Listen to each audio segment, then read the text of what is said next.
રાજકોટના અગ્નિકાંડ બાદ તાજેતરમાં જ જૂનાગઢ મહાનગરમાં ચોમાસાની તૈયારી થઈ રહી છે। ત્યારે તાજેતરમાં જ જૂનાગઢના કાલવા ચોક ખાતે આવેલા વિશાળ ટાવર જર્જરિત હાલતમાં હોય ત્યારે જૂનાગઢ મહાનગરપાલિકાએ આ જર્જરિત બિલ્ડિંગની હેઠ ઉતારી લેવા માટે 4 માળની બિલ્ડિંગની નોટિસ આપી હતી। ત્યારબાદ બીજા માળ હેઠા ઉતારવા માટે 10 લાખની પેપરોમાં જાહેરાત કરવામાં આવી હતી। આ અંગે જૂનાગઢના જાણીતા એડવોકેટ શ્રી મુકેશભાઈ કામદાર પાસેથી જૂનાગઢના મહાનગરપાલિકાના ટાઉન પ્લાનર ઓફિસરે આ વિશાળ ટાવરની કામગીરી બાબતે 10 લાખની લાંચની માગણી કર્યા હોવાનો મુખ્યમંત્રીશ્રીને ફરિયાદ કરી હોવાનો લેટર લખ્યો હોવાનું મીડિયા સમક્ષ વધુ માહિતી આપતા જણાવ્યું હતું કે જ્યારે વધુમાં આ બાબતે માહિતી આપતા મુકેશભાઈ કામદારશ્રીએ જણાવ્યું હતું કે જૂનાગઢ મહાનગરપાલિકાના વિસ્તારમાં કાલવા ચોક વિસ્તારમાં જે જર્જરિત બિલ્ડિંગ છે તેને ઉતારી લેવા 4 માળ ઉતારવાના હતા અને વધુ બીજા માળ ઉતારી લેવા માટે થઈને પૈસા ખંખેરવાની એક વધુ કામયાબી કરી હતી અને જૂનાગઢ મહાનગરપાલિકાના ટાઉન પ્લાનર ઓફિસર પોતાના ખિસ્સામાં પૈસા નાખવા માટેની વાત હોય ત્યારે 10 લાખની લાંચની માગણી કરી હોવાનું સામે આવ્યું હતું। અને જૂનાગઢથી સમાચારો મળી રહ્યા છે કે 10 લાખની લાંચની માગણી થઈ છે। તેને લઈને જૂનાગઢના જાણીતા એડવોકેટ મુકેશભાઈ કામદાર દ્વારા મુખ્યમંત્રીને પત્ર લખીને આવા લાંચિયા અધિકારીઓ સામે તાત્કાલિક પગલાં લેવા જોઈએ અને તેઓને ઘર ભેગા કરવા જોઈએ અને તેઓને જેલના સળિયા પાછળ ધકેલવા જોઈએ તેવી માંગ સાથે મુખ્યમંત્રીને પત્ર લખ્યો છે। અને આવા ભ્રષ્ટાચારના ભોરિંગડા સામે અવાજ ઉઠાવવા પણ આવા બાહોશ વ્યક્તિઓ આગળ આવ્યા છે તેને લોકો અભિનંદન દઈ રહ્યા છે।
હું Mukesh Kamdar, vice chairman bar council of Gujarat. આજે ગુજરાત રાજ્યની અંદર મોટા ભાગના ટીપીઓ 100 કરોડથી લઈ અને 500 કરોડ રૂપિયાથી વધારે માલિકો છે। આખા ગુજરાતમાં ટીપીઓ બેફામ ભ્રષ્ટાચાર કર્યા છે। જ્યારે જૂનાગઢનો ટીપીઓનો જે કાંડ બન્યો ત્યારે જ આ બધા ખોલ્યા છે, બાકી એ પહેલાંય અનેક કૌભાંડો ખોલ્યા છે ટીપીઓના। અને જ્યારે એક રાજ્યસભાના સાંસદ જ્યારે ફરિયાદ કરતા હોય છે કે મારી પાસેથી પૈસા માંગ્યા, અતિશય આ ખરાબ ઘટનાઓ છે।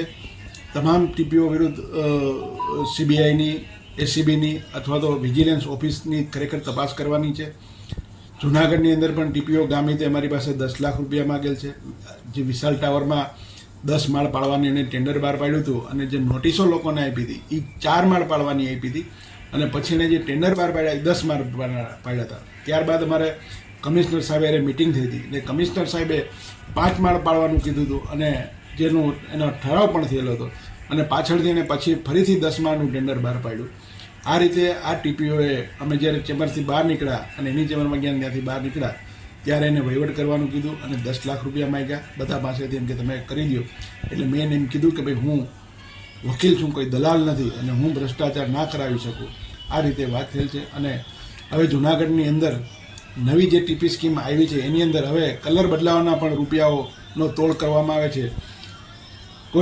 કોઈ જગ્યાએ ઉદ્યોગો થઈ શકે એમ જ્યાં રેસિડન્ટ થઈ શકે તેમ હોય તેવા તમામ ઔદ્યોગિક હેતુ માટેના જે એરિયાઓ છે ત્યાં ધરારથી રેસિડન્સ ઝોન કાઢી દીધા છે। આ રેસિડન્સ ઝોનની અંદર કોઈપણ સંજોગોમાં રેસિડન્ટ થઈ શકે પણ, કારણ કે ત્યાં પાણી ઝેરી થઈ ગયું હોય છે, એટલે ત્યાં ઉદ્યોગો જ કરવા પડે. એવા બધા જે ખેતીની જમીનો છે એની અંદર ઝોન રેસિડન્સ નાખી દીધા છે. એટલે જ્યારે લોકો જાય છે એની પાસે કે ભાઈ આ રેસિડન્સ ઝોનમાં ચાલે એમ નથી અને ઔદ્યોગિક ઝોન કરી દે, એટલે 1 વીઘા દીઠ 2 લાખ રૂપિયાનો કરપ્શન કરવામાં આવે છે.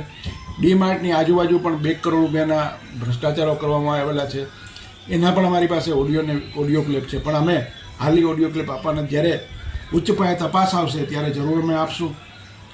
ગુજરાતના મુખ્યમંત્રી નક્ષિક પવિત્ર માણસ છે, આ એના ધ્યાનમાં નથી. અમે આપના માધ્યમથી આ ગુજરાતના મુખ્યમંત્રી આની તપાસ કરાવે એવી અમારી વિનંતી છે. જ્યારે રાજકોટના ટીપીઓના અવડા મોટા મકાન જે બંધ હતા એ એક મંત્રીના ઘરની સામે બનેલ છે, છતાં પણ એને ખબર ના પડી કે આ એક 60-70 હજારનો પગારદાર અવડા મોટા બંગલાઓ બનાવે છે. તો આ ગુજરાતની અંદર તમામ મોટાભાગના ટીપીઓ ખૂબ ભ્રષ્ટાચારી છે અને ખૂબ તપાસનો આદેશ કરવાના મુખ્યમંત્રીને મારી વિનંતી છે. અને મુખ્યમંત્રી જે નક્ષિક પવિત્ર છે એનું પોતે પ્રમાણ આપે અને કોઈને જબરબંધીને પણ ન મૂકે, આપના માધ્યમથી એવી મારી વિનંતી છે. હું તો કહું છું કે મુખ્યમંત્રીએ ખરેખર હવે પગલાં લેવા જોઈએ, કારણ કે લોકોનો વિશ્વાસ છે અને આ વિશ્વાસ જે આજે ત્રીજી ટર્મમાં જે મોદી સાહેબ આવ્યા છે એમાં એનો મુખ્ય ધ્યેય છે કે ભ્રષ્ટાચાર દૂર કરવો.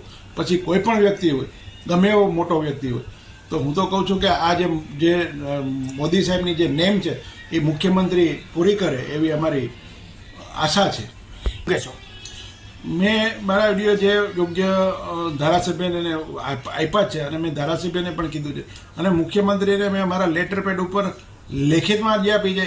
એક ગુજરાત રાજ્યના વ્યક્તિ કે જેના આખા 1,20,000 વકીલોનો જેનો પર વિશ્વાસ છે એવા વ્યક્તિ જો ફરિયાદ કરતા હોય તો જરૂર ચોક્કસપણે મુખ્યમંત્રીશ્રીએ તપાસના આદેશો કરવા જોઈએ. બસ અમે તો મુખ્યમંત્રી સાહેબને લેટર લખીને માંગણી કરેલ જ છે કે આની વિરુદ્ધ સખત પગલાં લે અને તપાસ કરાવે. જૂનાગઢમાં એવડો મોટો ભ્રષ્ટાચાર થયો છે, રોડમાં થયો છે, રસ્તામાં થયો છે, તમામ જગ્યાએ ભ્રષ્ટાચાર થયો ને રોજ પ્રજા છે ને એ મેસેજ દ્વારા આપે જ છે કે આ જૂનાગઢની અંદર કેવડો મોટો ભ્રષ્ટાચાર થયો છે. રોડમાં, રસ્તાથી લઈ, ગટરોમાંથી લઈ અને તમામ જગ્યાએ ભ્રષ્ટાચાર થયા છે. એ આખા જૂનાગઢના તમામ લોકો મુખ્ય ચર્ચા છે. લાખ રૂપિયાની મેં મારા લેટર પેડ ઉપર મેં ફરિયાદ કરેલી છે.